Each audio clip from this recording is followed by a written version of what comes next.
The United States was founded in 1776, promising freedom and equality. But here's the truth. That freedom was not meant for everyone. At the time, women could not vote. Native Americans were pushed off their land, their cultures attacked and erased. Millions of Africans were enslaved, treated as property, not people. Even many white men had no voting rights unless they owned land. The famous words, "All men are created equal," did not include most people living on this land. Those words were written by men who owned slaves, men who believed equality applied mainly to people like themselves. America was built as an elite-controlled system first, and a democracy much later. Power was concentrated in the hands of the wealthy, the educated, and the well-connected. Voting was limited. Representation was narrow. Laws were written to protect property, not people. And when change came, it did not come freely. Every expansion of rights had to be fought for. Women marched, protested, and were jailed to gain the vote. Enslaved people resisted, rebelled, and endured unimaginable cruelty before slavery was abolished.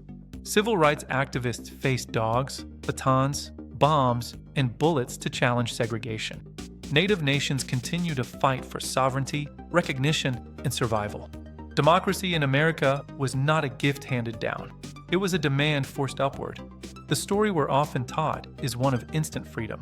The reality is a long struggle toward it, and that struggle is not over. Because the question America has always faced is the same: who counts, who gets a voice, and who is still being told to wait. Understanding this history doesn't weaken the country. It tells the truth about it. And only truth gives us the chance to build something better. Before World War I, the USA was not the world's boss. After World War II, it controlled the global economy. Hell, war. While Europe was reduced to rubble, America sold weapons, food, and supplies. Its factories ran nonstop. Its workforce grew. Its profits exploded.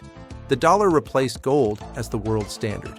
American banks financed Reconstruction. American companies moved into global markets. Military bases spread across continents. Alliances were formed under U.S. leadership. Power followed the flag. War didn't weaken America. It made it rich. And once that system was built, it didn't disappear. Conflict became policy. Defense became business. Fear became leverage. This is why the USA has been involved in more wars than almost any other country. Because war equals influence.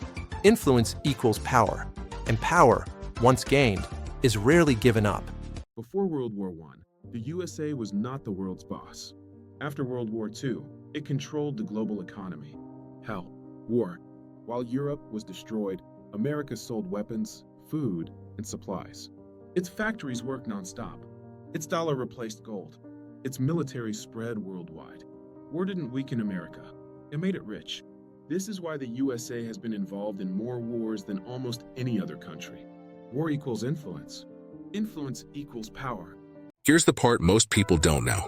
The US government secretly interfered in dozens of other countries. Through CIA operations, government-backed coups, hidden funding of rebellions. Iran, Chile, Vietnam, Afghanistan. The list is long. These actions were not about freedom. They were about control and influence. Much of this information was hidden for decades and only revealed through declassified documents. History looks very different when the secrets come out. The American dream says, work hard and you will succeed. But the hidden truth is this: the system works best for those who already have power. Social mobility is harder than ever. Debt controls millions of lives. Corporations influence laws. The dream still exists, but it is not equally available to everyone. Understanding this history helps explain modern America. This was only part one of the hidden history of the United States. If this surprised you, wait until you hear what comes next. Comment part 2.